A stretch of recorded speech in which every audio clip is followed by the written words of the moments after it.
So this next talk is going to be, I think, very interesting. The last session was awesome. I think this is going to build throughout the day. Even before the ISS was complete nearly a decade ago, it was pretty clear that the environment of microgravity provided a lot of insights and phenomena to all types of research, but certainly in the area of life sciences research, and that's the focus of this next session. Things like plant biology, cell biology, crop sciences, even advancements in healthcare and medical technologies have come from microgravity-based research. So this next session brought to us by Scientific America. We're going to have several different speakers talk about what their work has been over the years and what they've learned through leveraging microgravity and space-enabled research. So without further ado, it's my great pleasure to welcome the Director of Integrated Media from Scientific America, Matt 007 Bondlow. Matt Bondlow.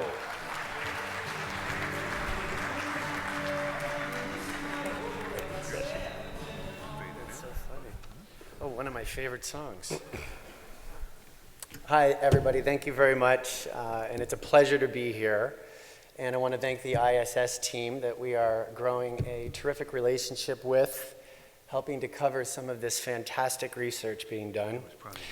My name is Matt Bondlow. I'm the Director of Integrated Media at Scientific American. And my primary role is overseeing the custom media projects that revolve around healthcare, sustainability, technology, and transportation.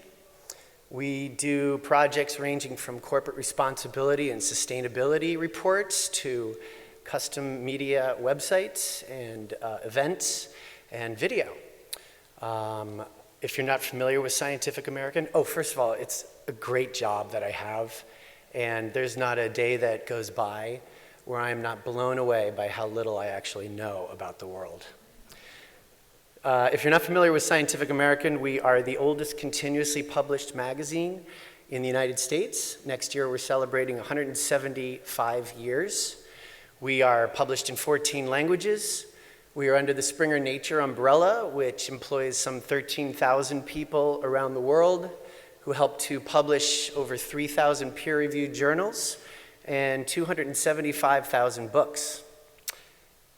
Scientific American is honored to be here helping to support this science talk on microgravity and the profound effects that it has on all living organisms.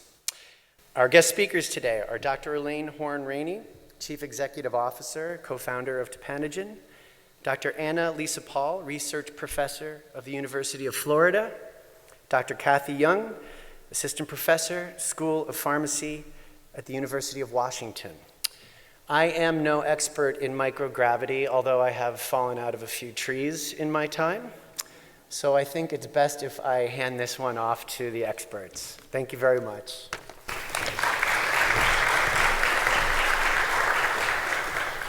I'm going to remind you guys first of something that we all have to remember, and that is humans are explorers. We're explorers. It's in our hearts. It's in our bones. It's what we all have in common, and we have always had this in common.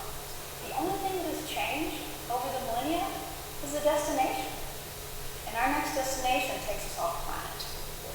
And so what we've been able to do is use some of these venues to learn more about how we need to explore and what we need before we explore.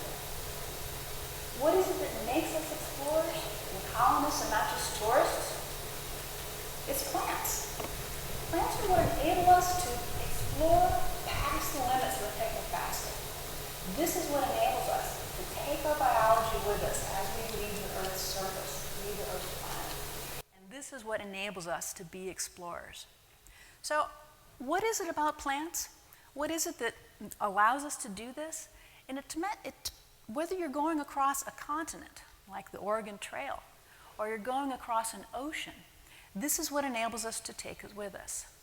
The ancient Polynesians is really a great example because they did these multiple month-long journeys across oceanic distances, which is really very similar to what we're envisioning to go to Mars.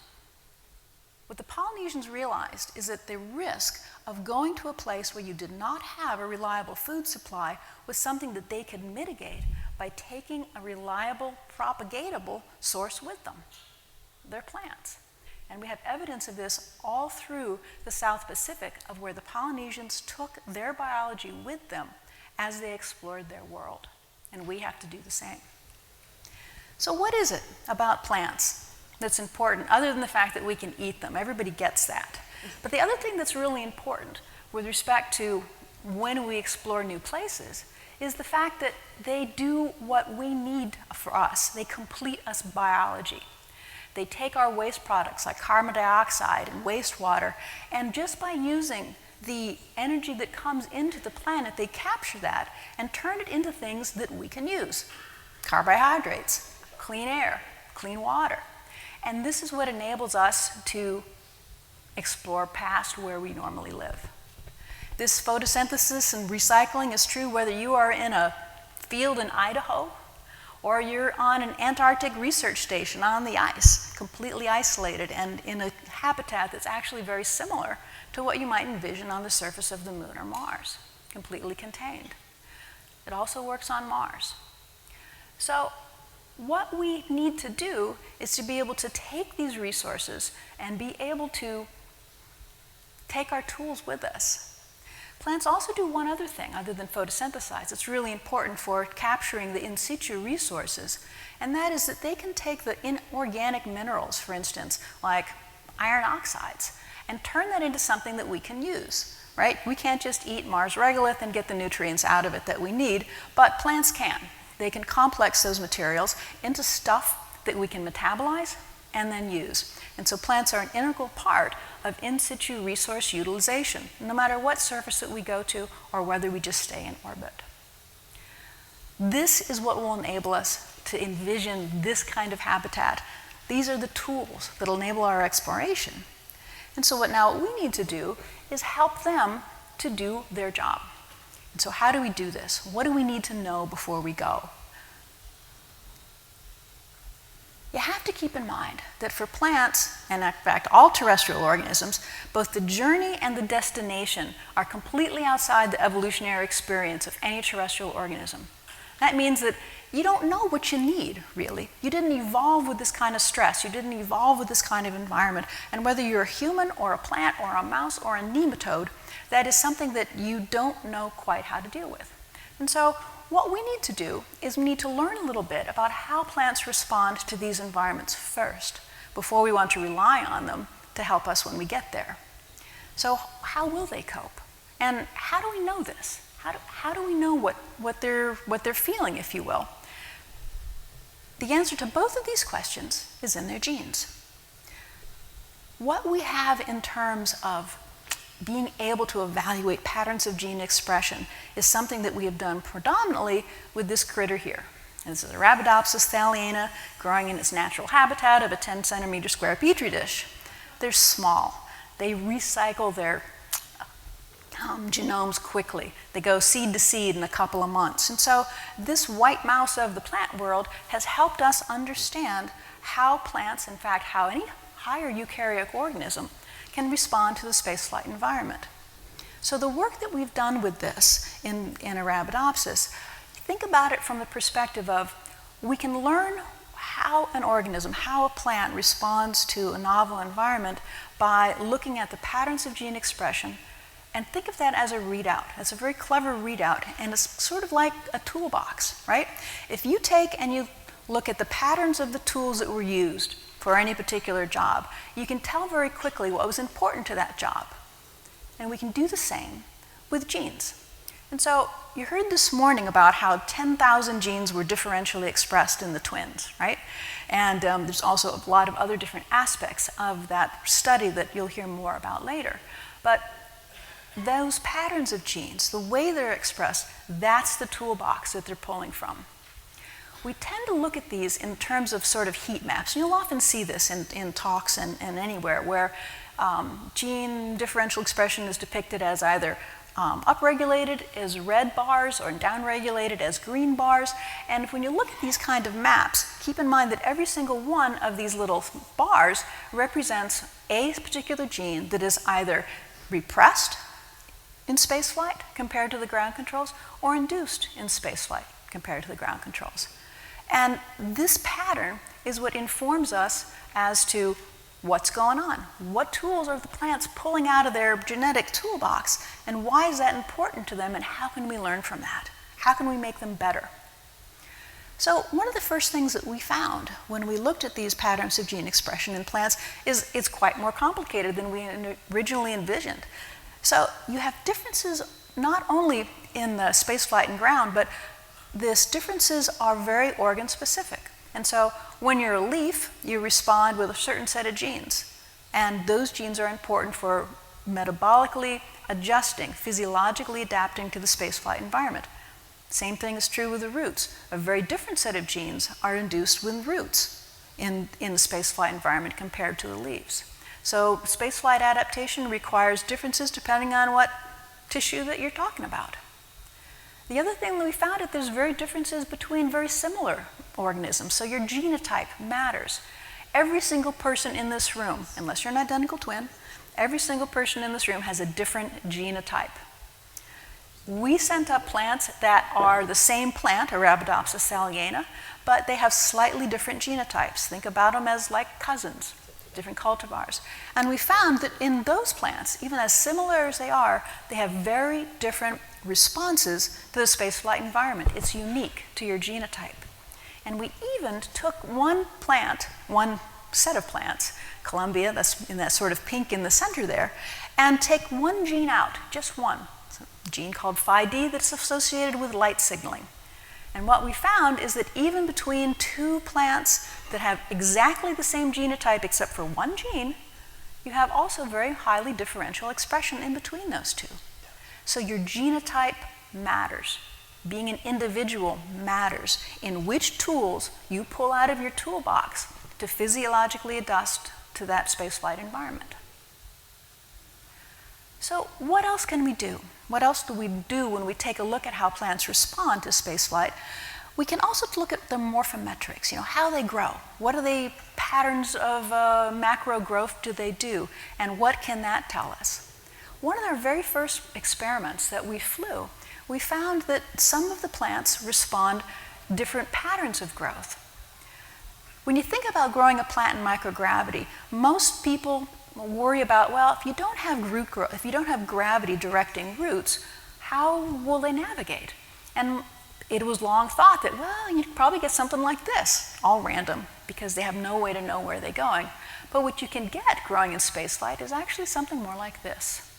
Now, this one picture gives you two really fundamental insights into how plants grow in space. One, you'll notice that there's something going on here that this looks like it was grown on a vertical plate on Earth. Roots are growing down, leaves are growing up, but there's no gravity here. These were grown on the space station. So clearly there's some other cue that's helping guide where the seed moves after it's been planted. In addition, you notice that the seed doesn't grow straight away from where they were planted. Instead, they do this sort of jogging to the left from the way you're looking at it. Now, this phenomenon is called skewing. Why is skewing important? Well, let's digress for just 1 second and talk about humans. Humans have a fascination with roots. We always have. Ever since you were a kid and you grew a bean in a jar and you looked at how the roots grow down and the shoots grow up, this is our first introduction to the way the world is. And walking through the gardens and you see how roots can navigate into all manner of strange ways and use strange morphologies to get to where they're going. And this is so pervasive in our society, we see it everywhere. We humans have a fascination with roots.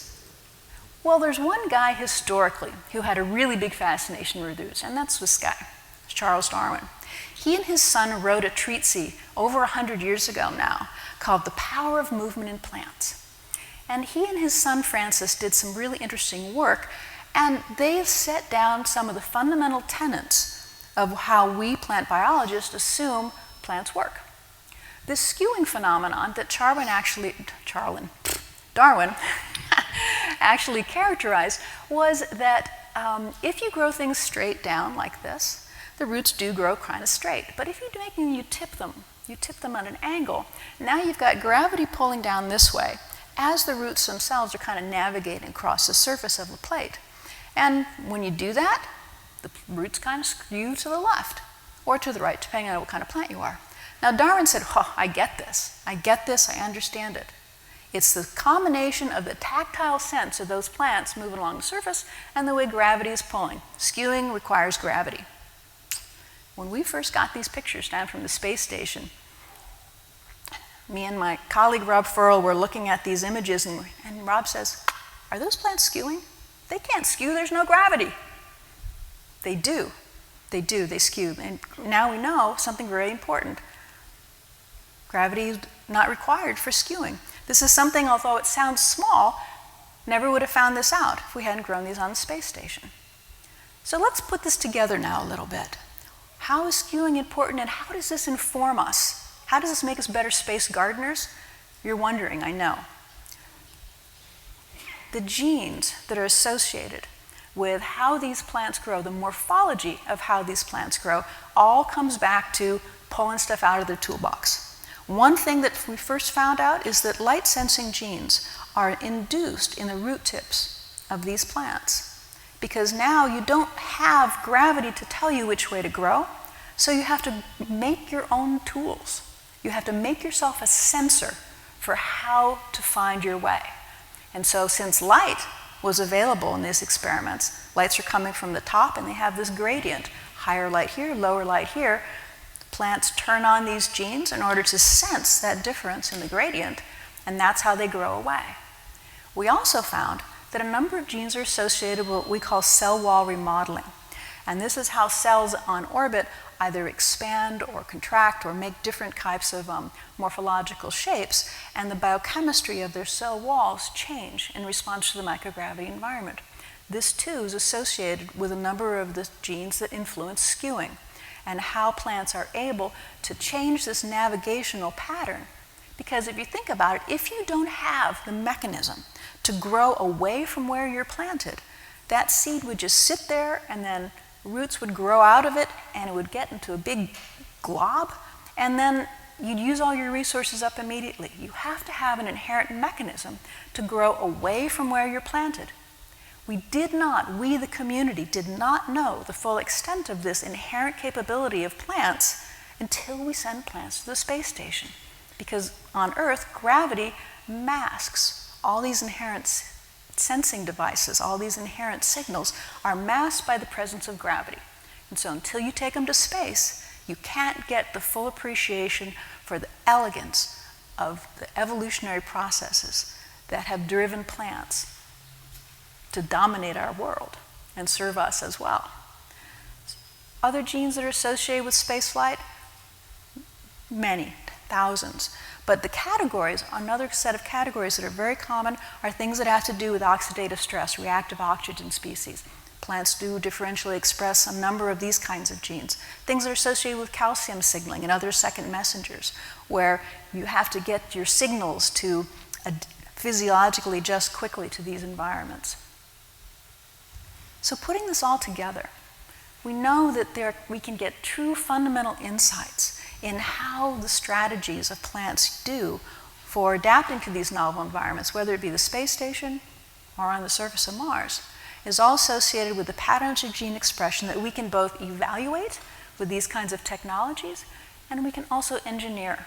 Not only can we engineer our habitats, we can engineer our biology, we can engineer our plants to be better tools for us as they physiologically adapt and help us do the same to new environmental pressures. So I'll keep back to this concept that in order to explore, in order to take our biology off planet, we first need to use this kind of resource, the ISS, to give us insights in what do we need to know before we go. And eventually we will have this kind of vista that we can take with us and explore further than we ever had before. So I leave you with this concept. Go boldly. Thanks.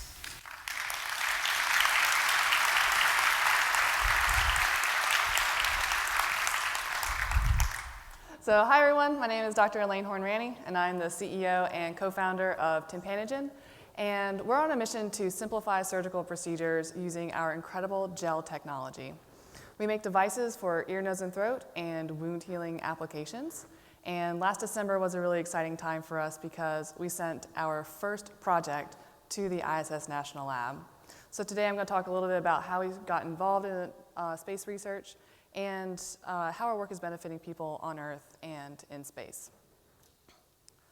So we make medical devices for a number of different uses using our gel technology. One of these uses is for repairing perforated eardrums without surgery.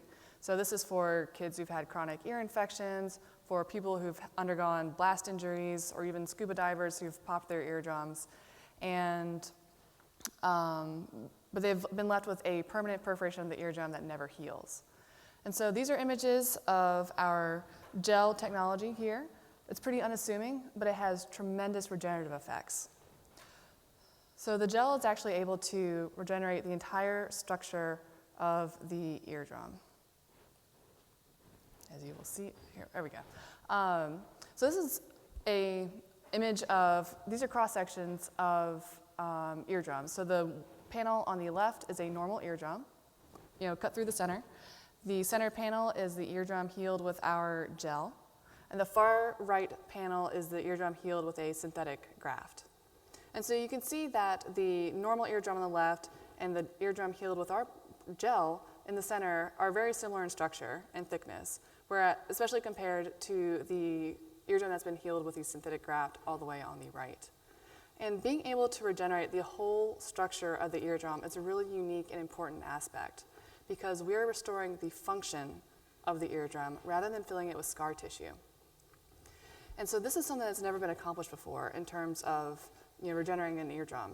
And so obviously, since we had such high success with doing this with eardrums, the next question is, how can we apply this gel to other types of wounds and treat them better? It just so happens that the microgravity environment on the International Space Station is a model for wound healing. Microgravity simulates high-stress environments for organisms. This results in a blunted immune response, similar to that seen in military service members in active duty sites. So we were able to leverage the capabilities of the ISS National Lab to further our investigation of our gel technology as a drug-releasing wound dressing for preventing sepsis in injured service members. So this wound dressing can release a drug in a very controlled and predictable manner, a drug such as an antibiotic or a painkiller, anything that you need, directly to the wound site over an extended period of time.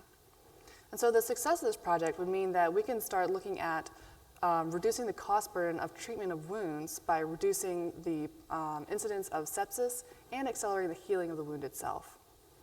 But another aspect of this project was that we could start looking at new material behaviors in space so that we can start developing therapeutic devices to try to ward off some of the physiological issues faced by astronauts, especially for long-term space travel.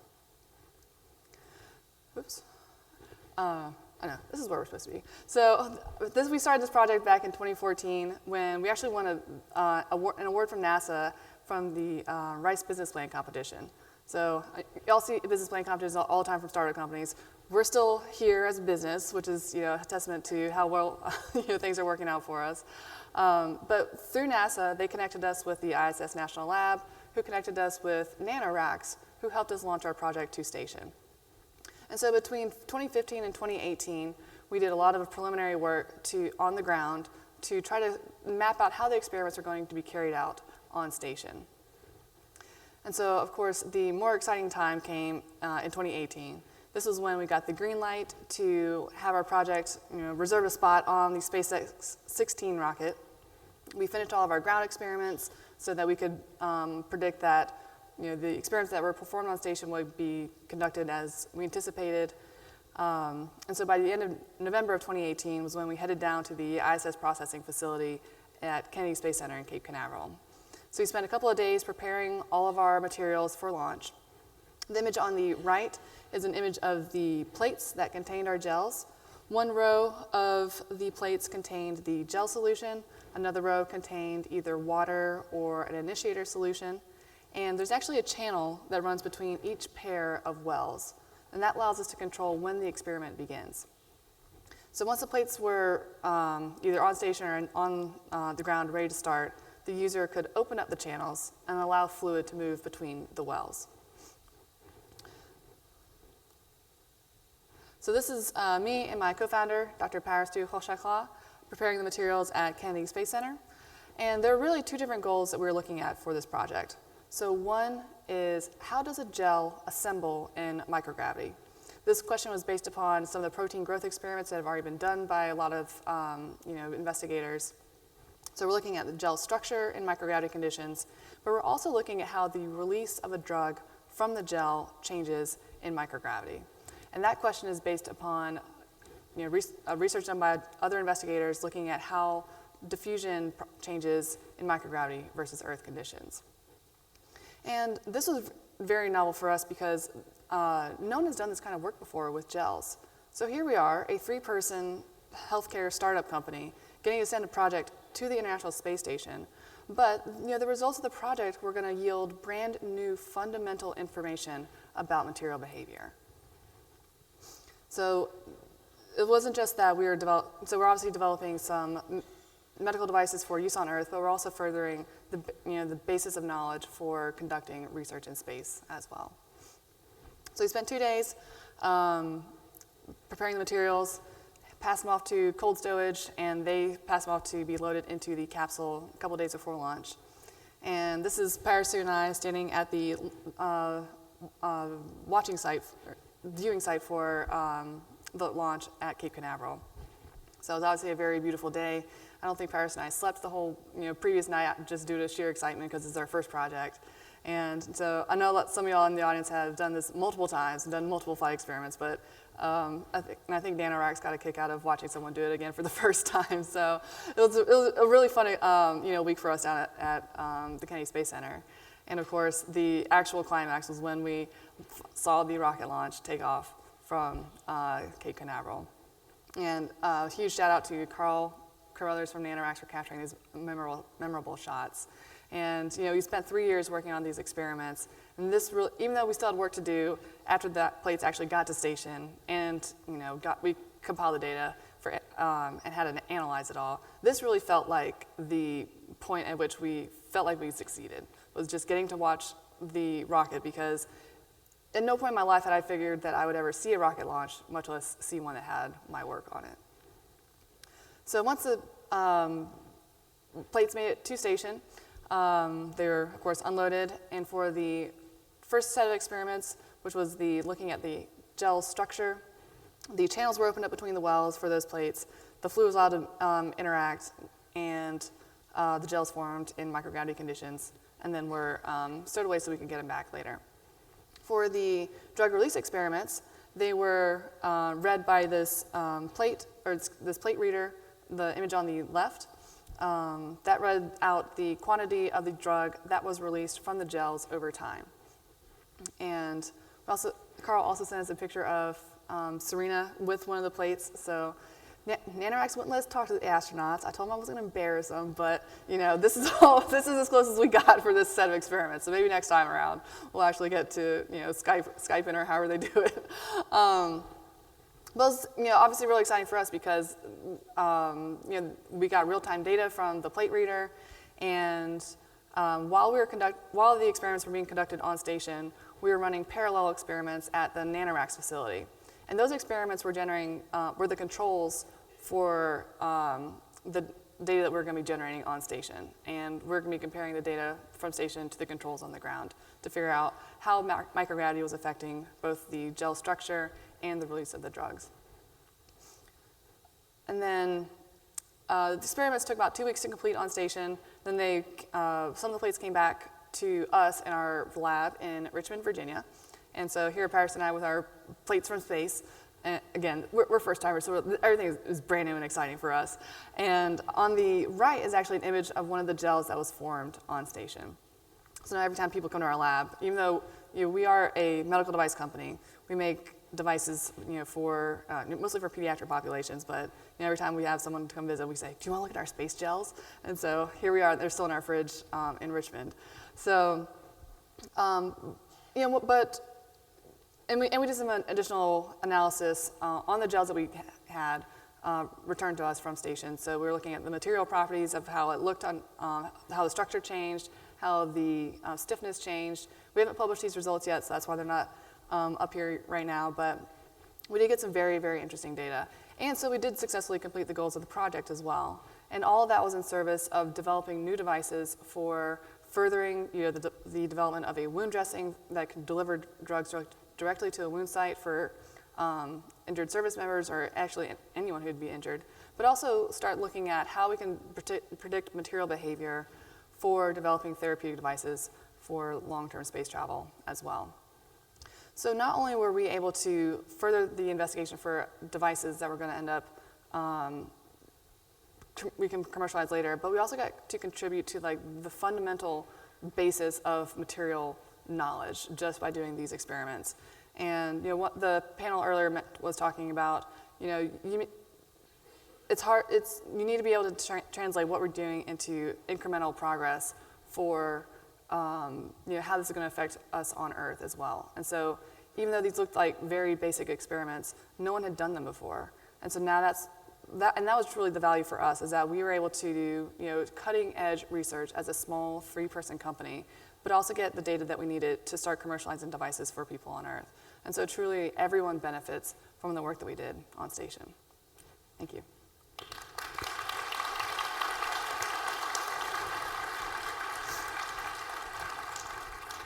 And I'm delighted to be here to share with you some of our work.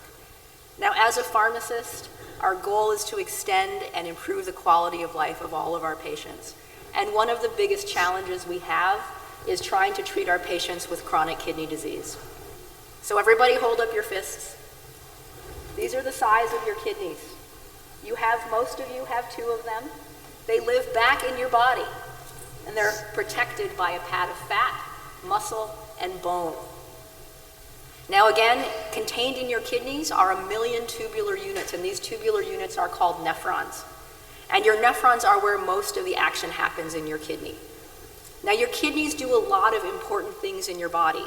They don't just clear drugs and toxins and make your pee, although these are very important things. Your kidneys are also responsible for many bodily functions, and those include things like maintaining the acid-base and water balance in your body. They help to regulate your blood pressure, and they act as the gatekeeper for the production of erythropoietin, which maintains your red blood cells. Your kidneys also maintain bone health by activating the vitamin D that is circulating in your body and stored in your liver. Without your kidneys, that vitamin D doesn't become active to help your bones remineralize. So when your kidneys fail, almost every system in the body is affected.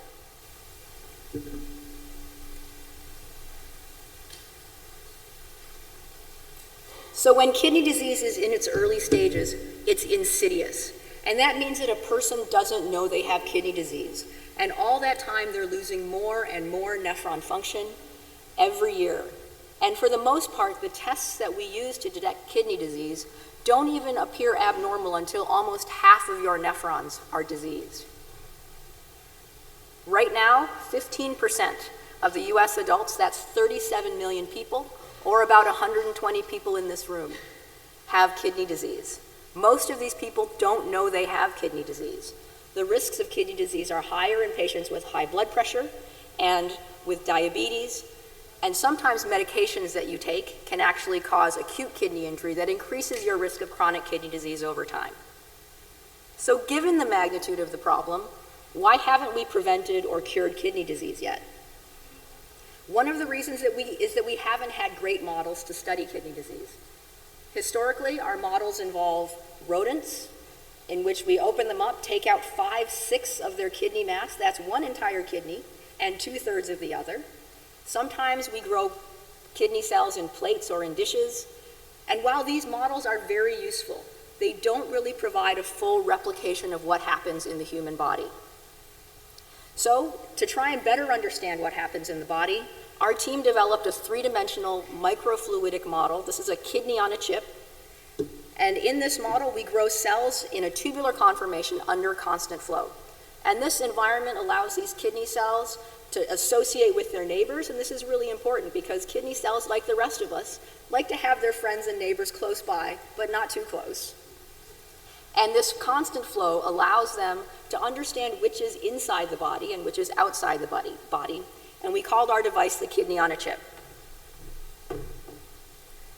So this is a model of our kidney on a chip. I'll have it after the talk if you want to come take a look. It's composed of a polycarbonate shell that houses a PDMS or silicone scaffold. So this is the chip that you see behind me. And this chip has 3 individual chambers which can be used to grow kidney cells. And the kidney cells will grow in a very fine tubule that's in this pink chamber. And in that chamber, we can grow 5,000 human kidney cells. The rest of this is all plumbing. We have knobs to turn on and turn off flow paths. And then we also built in these rectangular bubble traps. And these bubble traps will prevent bubbles from entering the flow path into the cell culture chamber, because if a bubble gets into that flow path, that bubble will actually scrape all the cells off of that tubule. So we have a lot of plumbing to support a very small structure in the middle. So we get our kidney cells from human tissue samples. So we get the kidneys that have been removed from patients to treat renal cell carcinoma. We've selected to use the proximal tubule segment, and we isolate these cells by cutting off the healthy remnant, the healthy section of a diseased kidney. So in America, the way that kidney cell cancer is treated is to remove the entire kidney. And this happens because the kidney is a very vascular organ. And trying to dissect off just the tumor out of the kidney is like trying to cut a water balloon in half. So to that end, the whole kidney is removed. The pathologist will take the healthy section, or the pathologist will take the disease section to study, and they'll give the healthy segment to us. And we'll take that section and we'll isolate out the cells and seed them in our kidney on a chip. So we're using this device in the lab to study all sorts of conditions. I tend to focus on the fundamental principles of kidney function, looking at transport of drugs and other compounds out of the body. But we're also using it to study diseases like polycystic kidney disease, drug-induced toxicities, and renal cell carcinoma. Now, one of the biggest hurdles in studying kidney disease is to try and observe the very earliest stages of the disease. And this is before a person feels sick, and before the tests are abnormal, and before the irreversible damage has been done. We don't know what triggers this damage in the human kidney.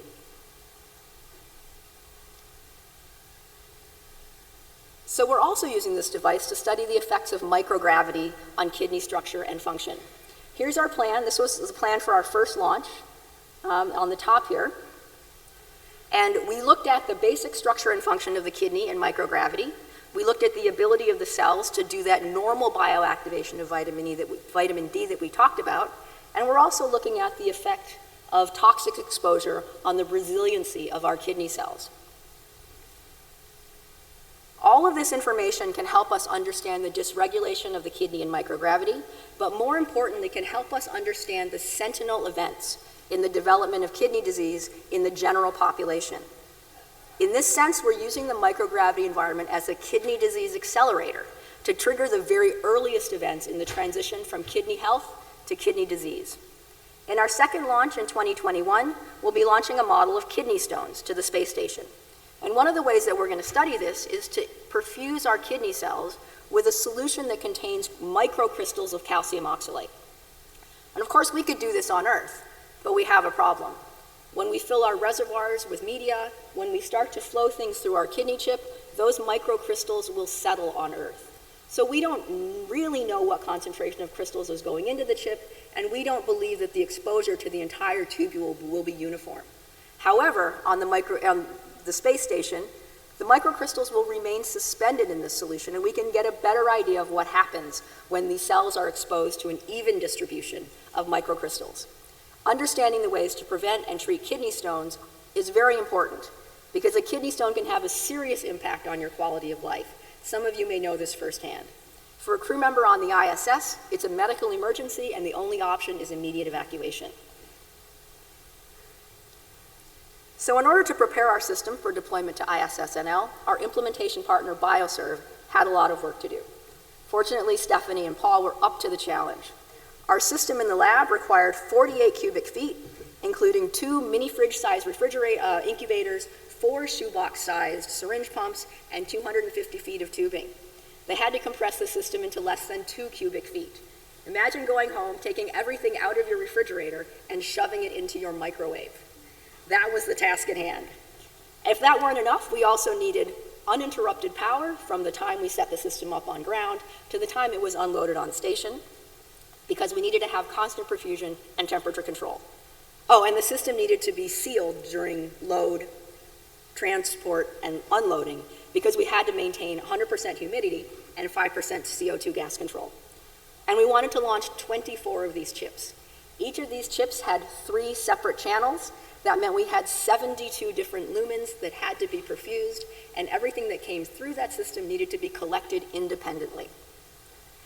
So we had 72 samples, 72 perfusion systems, and spoiler alert, they delivered. So here's what we have now. The syringes were replaced by a cassette that was pre-filled with media on the ground. Contained in this container, in this cassette, are chambers where we could place our individual collection bags that we could retrieve and analyze once back on ground. The tubing was replaced by something called an integration block, and that's at the front of this system. Now, this integration block connected our media cassettes to our chips that were contained in the housing, and because we weren't sure if those bubble traps would work on station, because bubble traps will require flotation, buoyancy, and surface tension. Not all of these things exist in microgravity. So our engineers designed a purge system that they could use to purge the bubbles out of the system prior to infusion into our chips. They also designed a sealed housing. This is the back end. Each of these sealed housings holds 3 chips. They have vents on the side. Before we launched, we charged these housings with CO2 and humid air, and then we sealed them on the ground. And these chips, these housings remained sealed until they were unloaded and transferred to the station incubators. At that point, stickers were peeled off to allow gas exchange within the ISSNL incubators.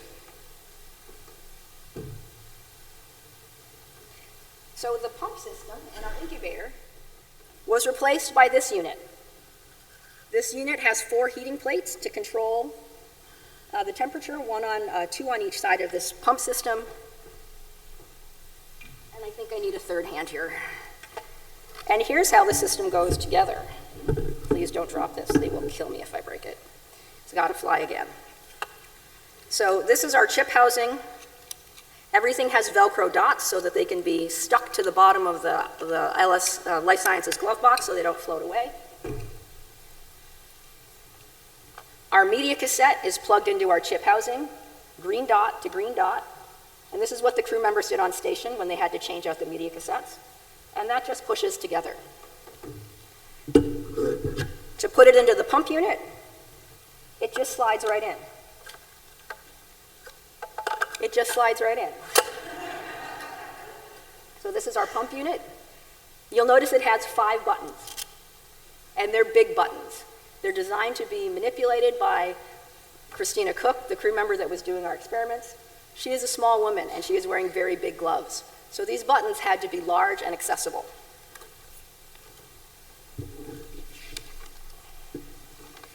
And so this is the obligatory astronaut photo in the Life Sciences glove box that was installed by Dr. Onan Chancellor. And then everybody has to have this picture. It's our stuff floating around in the Life Sciences glove box. These sorts of videos might be normal for this crowd, but we couldn't stop watching it, both live and on our monitors at home. And we are tremendously grateful to ISSNL and NIH for this opportunity. This is not what I expected to be doing when I went to pharmacy school and graduate school. I'm not sure how I got here, but I'm very glad I did. So what do we hope to do with our ISSNL research? We hope to understand how kidney disease starts and to define the biochemical signatures of the very earliest stages of kidney disease. If we can figure these signals out, we can develop tests so that we can tell somebody in their teens or 20s that they are at high risk of kidney disease and give that person time to modify their health behaviors, adjust their diets, and maybe start them on medication that might be protective for their kidneys. We also hope to improve the health of the crew members and any other long-term space explorers.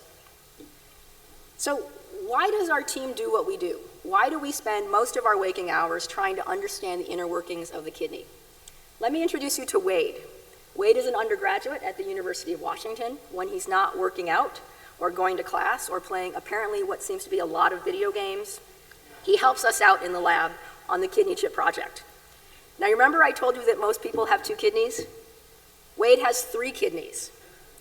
So he was born with the congenital kidney condition. By the age of 10, he was on dialysis. At the age of 15, he had a kidney transplant. Now, in most cases, that donor kidney is implanted in the front of the body under a layer of skin and muscle. The original 2 kidneys remain in place.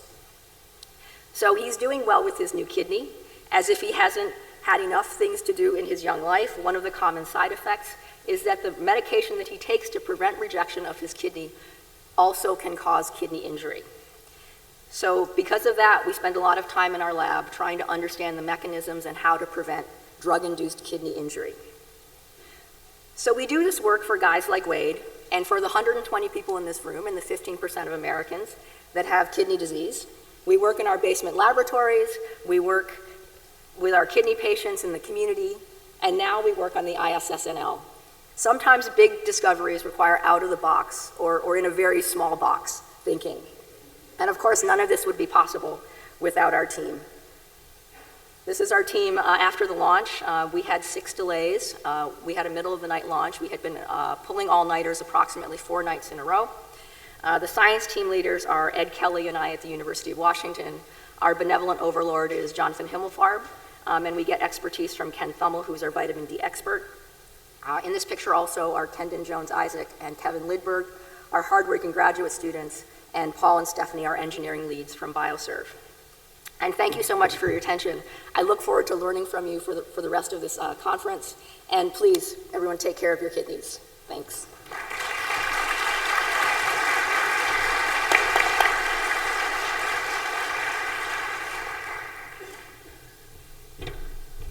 Hi, I've been asked to come up and give some quick closing remarks, so I have nothing prepared. But one of the great experiences that I've been having is our partnership with ISS. And what we're trying to do, what my team is trying to do, is help tell these stories. There's a massive separation of church and state at Scientific American, as you can imagine. Everything that the editors write about is science-based reporting. There is no fake news at Scientific American. And my team, which is custom media. And so we're kind of heading up that department because we cannot tell the editorial team what they should be writing about, although we've been writing about space for, I think, as long as space has been out there. And so this is kind of a call to action, because what we're trying to do is help the ISS to get these stories out that are so incredibly important to our audience, but to educate the community in general. So I'll be here for the next couple of days. If anybody would like to discuss any of the opportunities that we're looking to help fund and tell this amazing research, the stories about this research to the community and beyond, I'll be available. So thank you very much again for joining us in this science talk, and I'll see you around. Take care.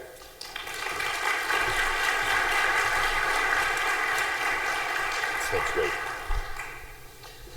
Thank you, Matt, and thank you to all of our panelists. And sorry to put you on the spot, but Bond never needs anything prepared, Matt. 007 is always ready to go. That was a fantastic talk. Thank you for sharing all your science stories, Dr. Paul, Dr. Ranney, and Dr. Young.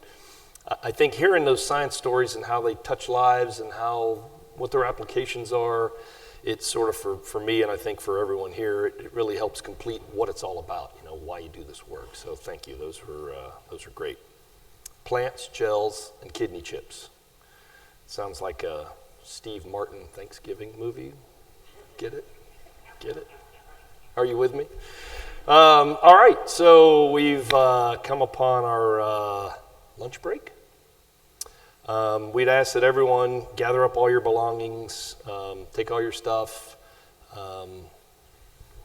leave the hall so the folks can come in and get everything ready to serve lunch. We'll be back in here at 12:15 for the luncheon keynote, which will feature Dr. Jennifer Fogarty from NASA's Human Research Program to tell us about the twin study. So it should be a very interesting luncheon keynote. So enjoy a little break. See you back in here at 12:15 for lunch.